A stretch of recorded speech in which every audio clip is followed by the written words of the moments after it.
Assalamualaikum warahmatullahi wabarakatuh. Selamat pagi Bapak Ibu guru semua yang saya banggakan. Perkenalkan, nama saya Tribudi Dharma di SPD, instansi SDN 2 Telenkereng, Kecamatan Katingan Hilir, Kabupaten Katingan, Provinsi Kalimantan Tengah. Alhamdulillah pada pagi hari ini saya akan membuat video tanya jawab bersama Bapak Akta atau bisa kita sebut sebagai Bapak Aksi Nyata. Video ini dibuat untuk menyelesaikan tugas aksi nyata dari topik Merdeka Belajar, yaitu menyebarkan pemahaman kurikulum Merdeka Belajar. Baik, pertama kali kita sapa dulu. Assalamualaikum Bapak Akta.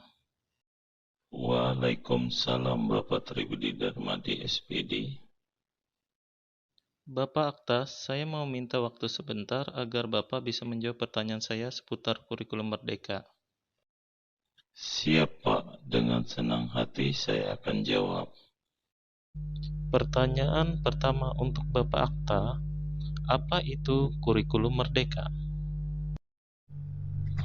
Menurut BSNP atau Badan Standar Nasional Pendidikan, pengertian kurikulum Merdeka Belajar adalah suatu kurikulum pembelajaran yang mengacu pada pendekatan bakat dan minat.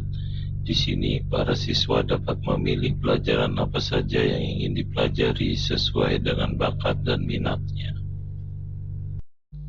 Apakah penerapan kurikulum Merdeka tidak menjadi beban bagi guru ke depannya?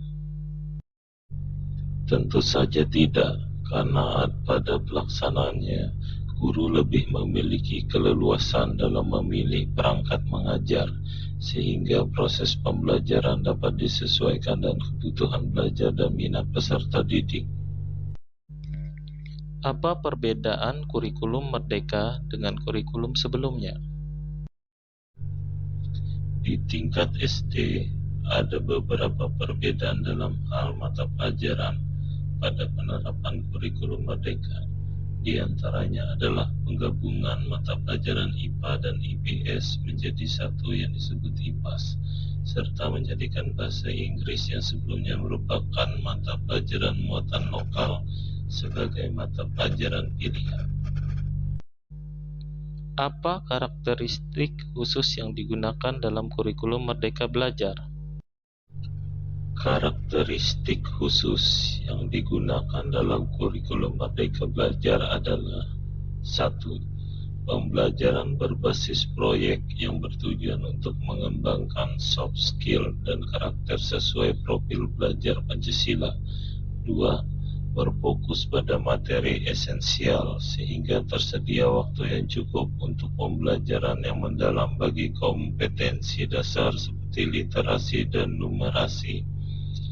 3. Fleksibilitas bagi guru dalam melakukan pembelajaran yang terdiferensiasi sesuai dengan kemampuan peserta didik dan melakukan penyesuaian dengan konteks dan muatan lokal. Apakah ada tahapan implementasi kurikulum Merdeka Belajar? Benar, ada 3 pilihan kategori dalam mengimplementasikan kurikulum ini, yaitu 1. Kategori mandiri belajar.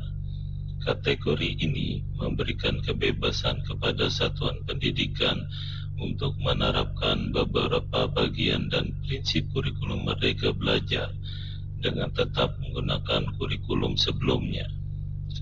2. Kategori mandiri berubah. Satuan pendidikan mulai menerapkan kurikulum Merdeka Belajar menggunakan perangkat ajar yang disediakan dalam PMM sesuai jenjang satuan pendidikan.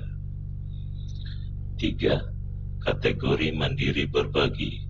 Satuan pendidikan dipersilahkan untuk menerapkan kurikulum Merdeka Belajar diikuti dengan pengembangan mandiri berbagai perangkat ajar pada satuan pendidikan.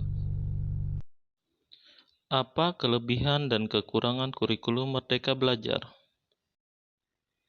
Kelebihan yang paling mencolok dari penerapan kurikulum ini adalah adanya proyek tertentu yang harus dilakukan oleh peserta didik sehingga dapat membuat mereka menjadi lebih aktif dalam upaya mengeksplorasi diri. Selain itu, kurikulum ini juga lebih interaktif dan relevan mengikuti perkembangan Meski begitu, penerapan kurikulum Merdeka tak lepas dari berbagai kekurangan. Misalnya, persiapan penggunaan kurikulum ini dinilai masih belum matang.